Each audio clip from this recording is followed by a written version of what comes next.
Logos ministry या channel मध्ये आपणा सर्वांचे हार्दिक स्वागत आहे। प्रभू येशू ख्रिस्त जो संपूर्ण जगाचा तारणारा त्याच्या अति पवित्र नावामध्ये मी ॲलन लोबो आपणा सर्वांना शुभेच्छा देत आहे। हे चॅनल सबस्क्राइब करणाऱ्या सर्वांचे मी आभारी आहे। जर कोणी हे चॅनल अजून सबस्क्राइब केले नसेल तर आपले नवीन संदेश त्यांना मिळण्यासाठी कृपया त्यांनी चॅनल सबस्क्राइब करावे, यासाठी की देवाचा संदेश वचन हे दुसऱ्यांपर्यंत पोहोचत राहावे।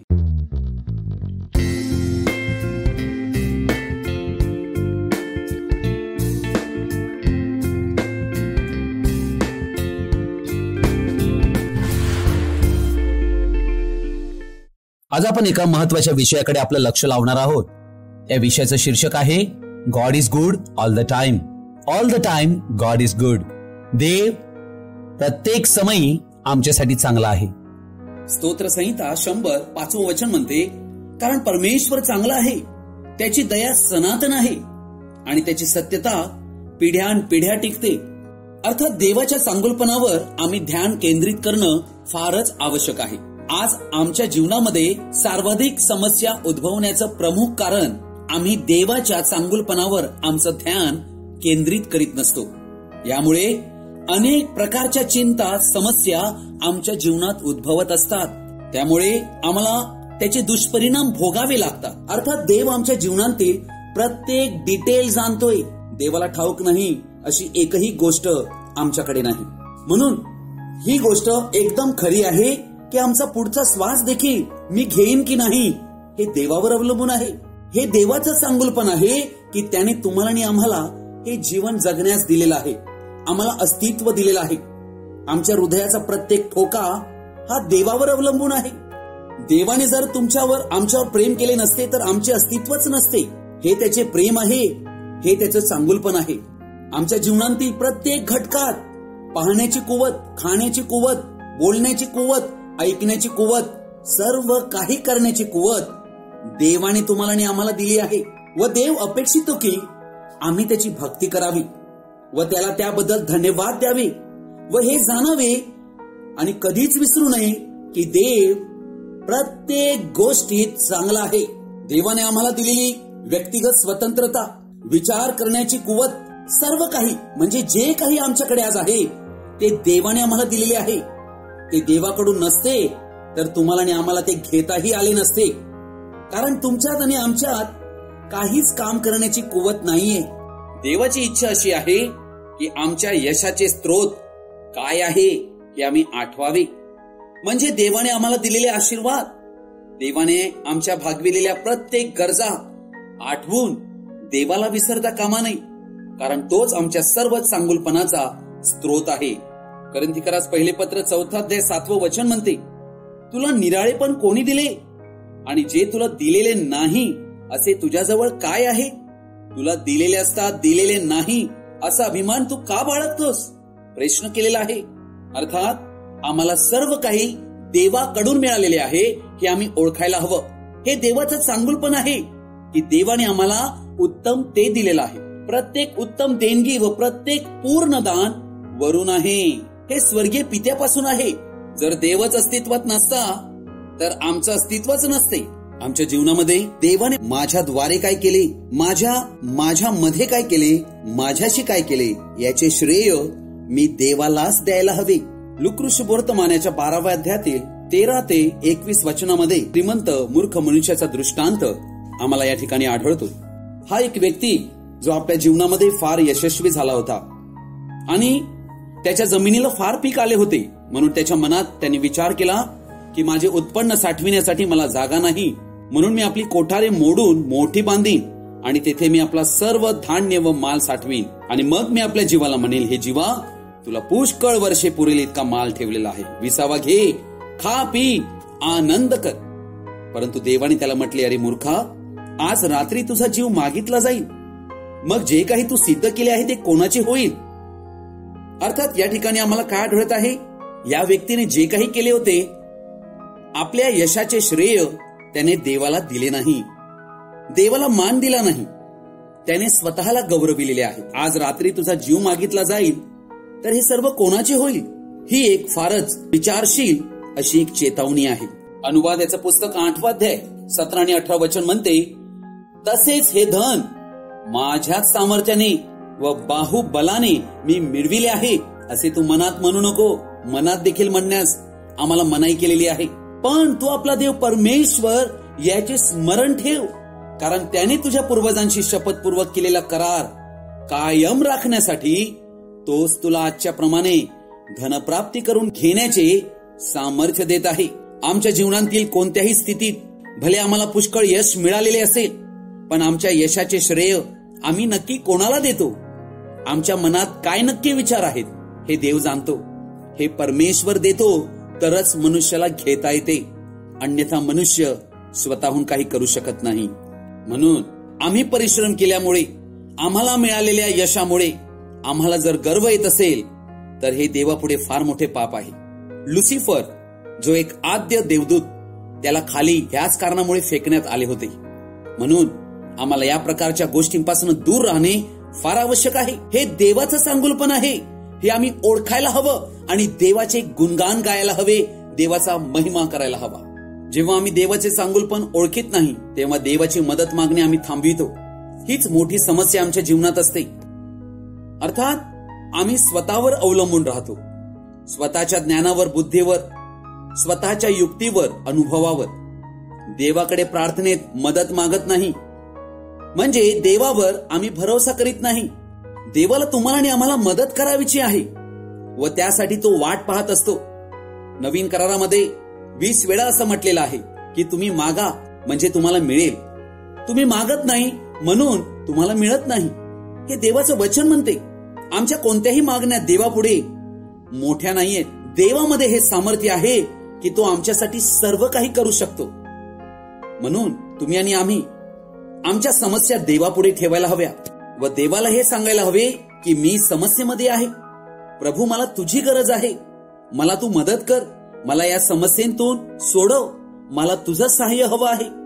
आमच्या जीवनात निर्माण होणाऱ्या समस्या आमच्या जीवनामध्ये आमची आध्यात्मिक वाढ व्हावी व देवावर आमचा भरोसा वाढावा व आमच्यात विश्वास निर्माण व्हावा यासाठी आलेले असतात.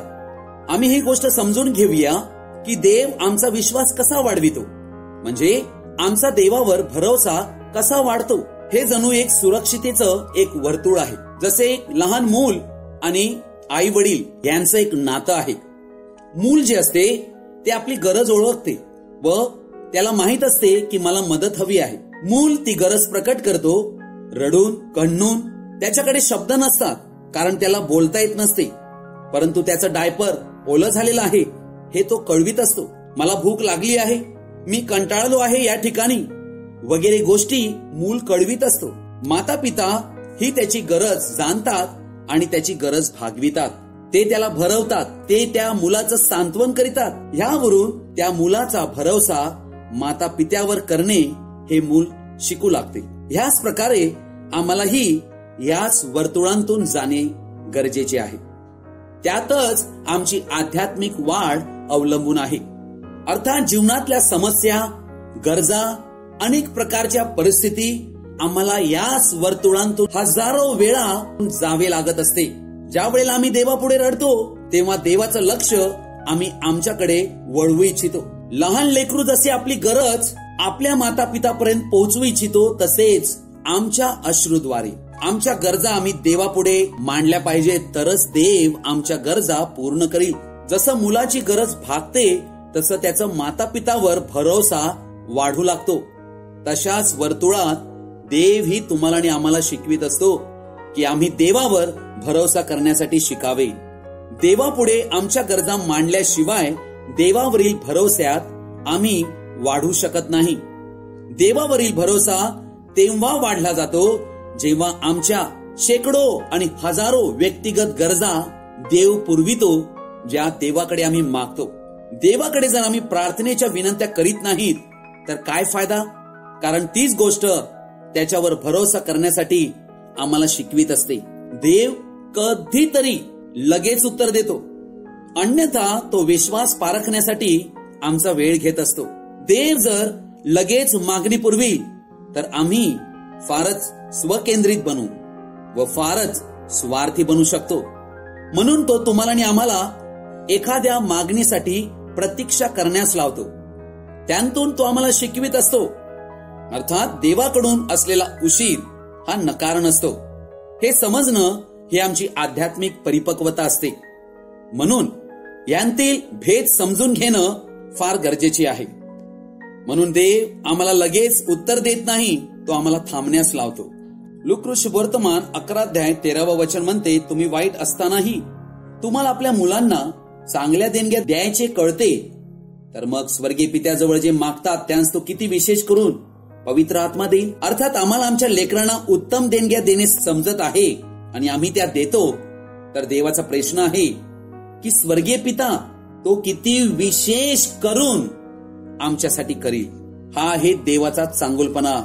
देव किती चांगला आहे हे आम्ही अनुभवायला हवं. देवाचे चांगुलपण हे आमच्या चांगुलपणावर आधारित नसून देवाच्या चांगुलपणावर आधारित आहे.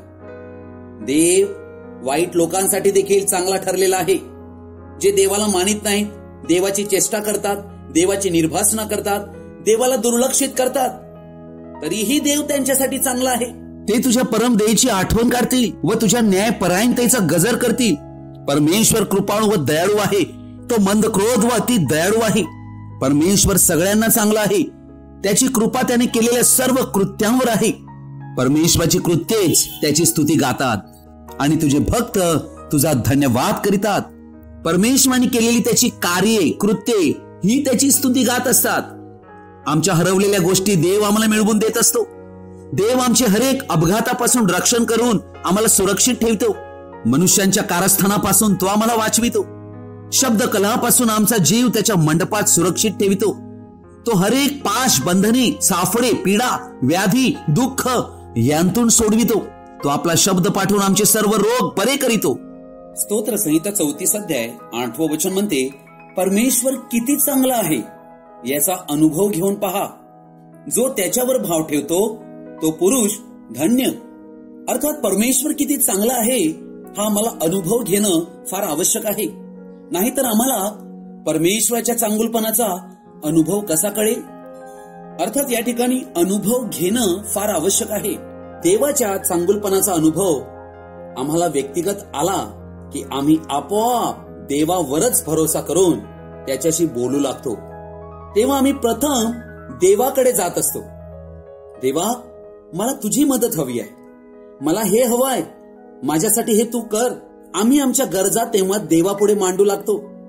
अर्थात कठीण परिस्थितीत आम्ही देवावर भरोसा करायला लागतो. आमच्या जीवनात सर्वच काही चांगले घडते असे नाही, परंतु तरीही देव त्यांतून चांगले तेच घडवून आणू शकतो. त्यामुळे आमचा भरोसा केवळ देवावर आम्ही ठेवायला हवा.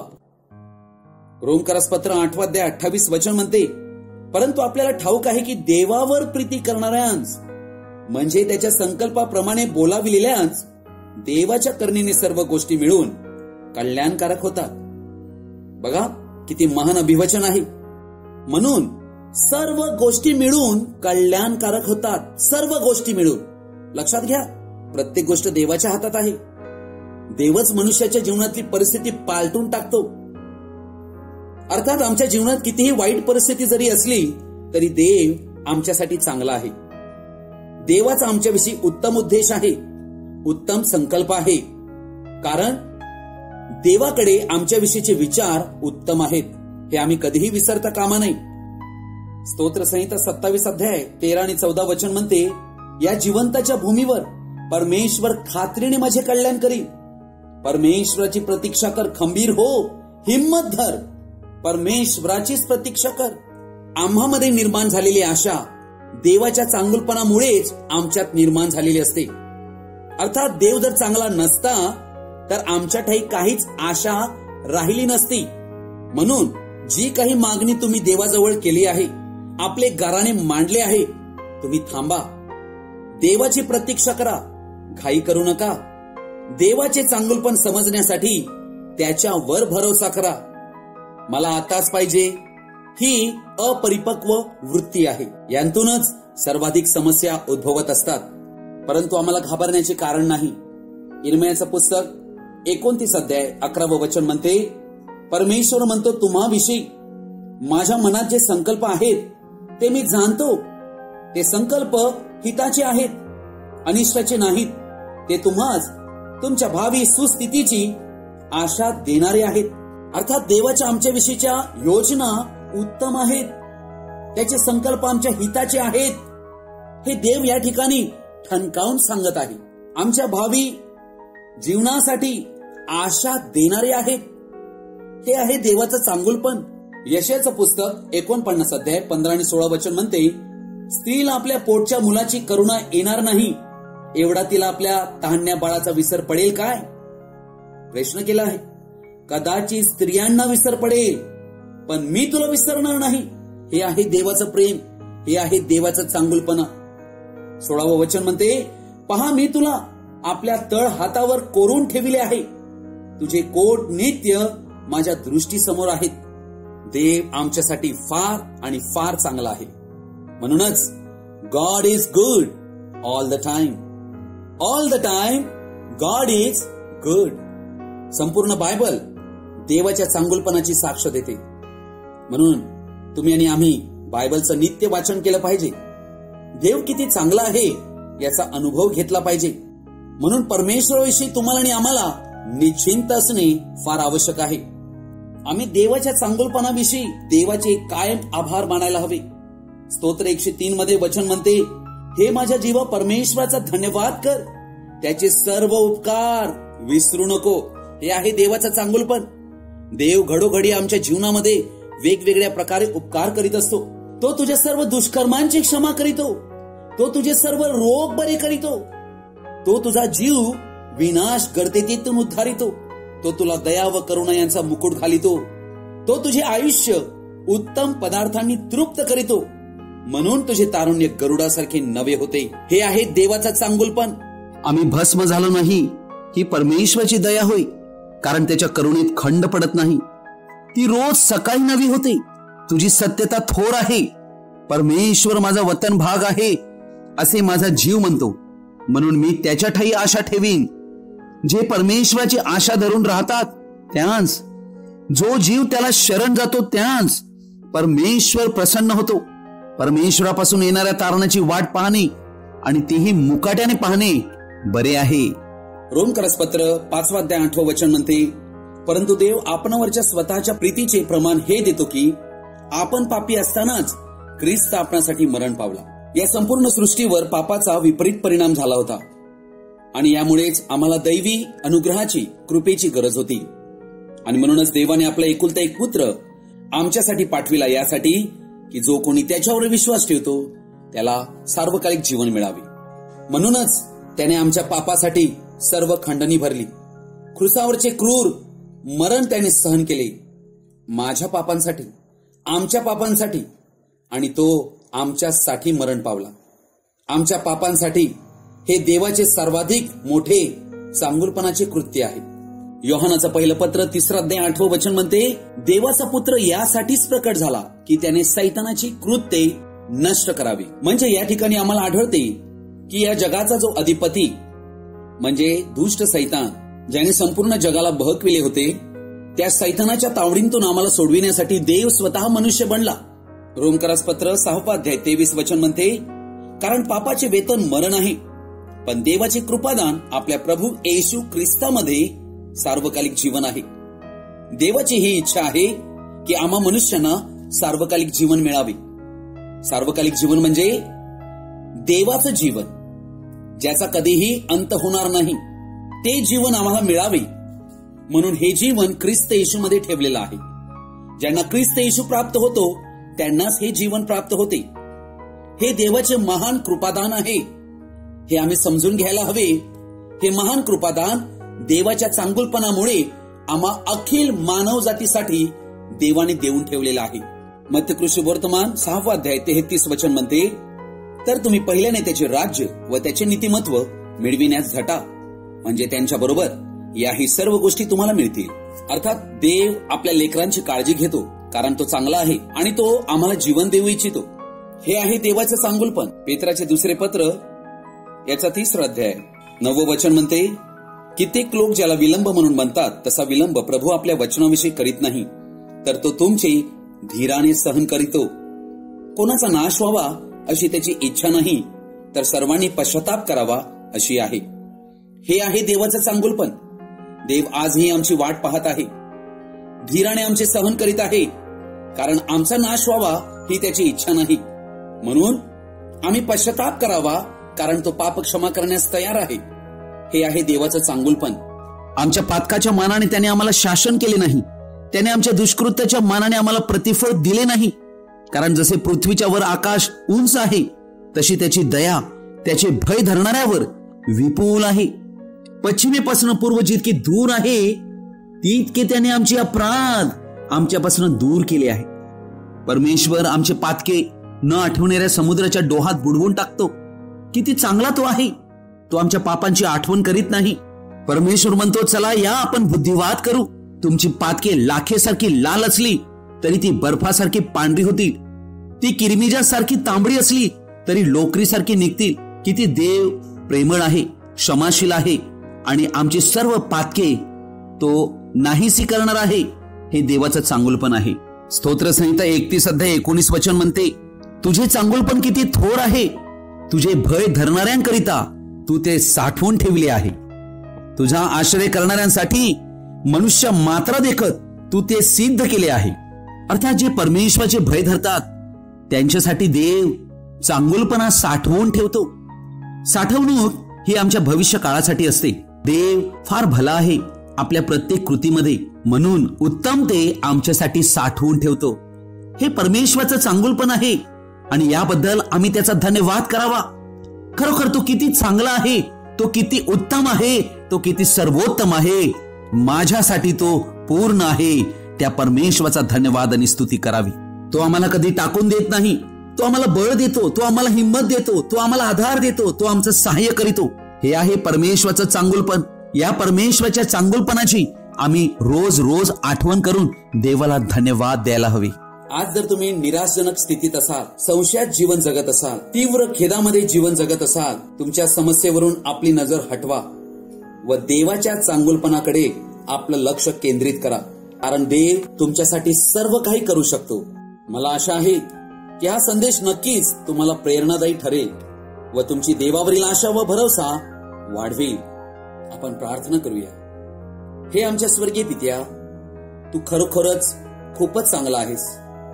आमच्या जीवनातील प्रत्येक परिस्थितीत, ती बरी असो की वाईट असो, तू फार चांगला असा परमेश्वर आमच्यासाठी बनत आलेला आहेस. हे प्रभू, माझ्या गर्वाबद्दल मी माफी मागत आहे. माझ्या स्वार्थीपणाच्या जीवनाबद्दल मी माफी मागत आहे. मी उपकाराची जाणीव न ठेवल्याबद्दल माफी मागत आहे. मी असा विचार केला की हे मी केले आहे, हे मी मिळविले आहे, आणि तुला श्रेय न दिल्याबद्दल माफीची याचना करीत आहे. अशा सर्व विचारांबद्दल ख्रिस्ता तुझ्याकडे माफीची याचना करीत आहे. मी तुझे चांगुलपण विसरल्याबद्दल माफीची याचना करीत आहे. हे प्रभू, ही गोष्ट खरी आहे की तुझ्याशिवाय माझे अस्तित्व काहीच नाही. माझ्यावर दया कर. आज मी तुला शरण आलो आहे. तुझ्या चांगुलपणाबद्दल मी तुझे आभारी आहे. तू किती चांगला आहेस आणि किती उत्तम आहेस. तू प्रेमळ आहेस, तू कृपावंत, मंद क्रोध, प्रेमात उदंड आहेस. तू विश्वसनीय परमेश्वर आहे. तू क्षमाशील परमेश्वर आहे. तू न्यायी देव आहेस. तू आपल्या चांगुलपणामध्ये फारच धनवान आहेस. तुझ्या चांगुलपणाबद्दल तुला धन्यवाद आणि स्तुती देऊन हे आमचं जीवन तुझ्या हाती समर्पित करीत आहे. प्रभू, आमचं तुझ्यावरचं प्रेम वाढव, आमचा तुझ्यावरचा विश्वास आणि भरोसा वाढव. यासाठी की क्षणोक्षणी आमच्या जीवनात आम्ही तुझ्या चांगुलपणाला आम्ही ओळखत राहू आणि तुझा धन्यवाद सतत करत जाऊ. ही प्रार्थना ख्रिस्त येशूच्या नावाने मागतो. आमेन. आजचा हा संदेश आपण सर्वजणांनी ध्यानपूर्वक आणि शेवटपर्यंत पाहिल्याबद्दल आपणा सर्वांचा मी हृदयपूर्वक आभारी आहे. हा संदेश ऐकल्यानंतर तुम्हाला नक्की काय वाटले तुम्ही कमेंट बॉक्समध्ये जरूर कळवावे. प्रभू येशू ख्रिस्त तुम्हा सर्वांस त्याचा आशीर्वाद देऊ.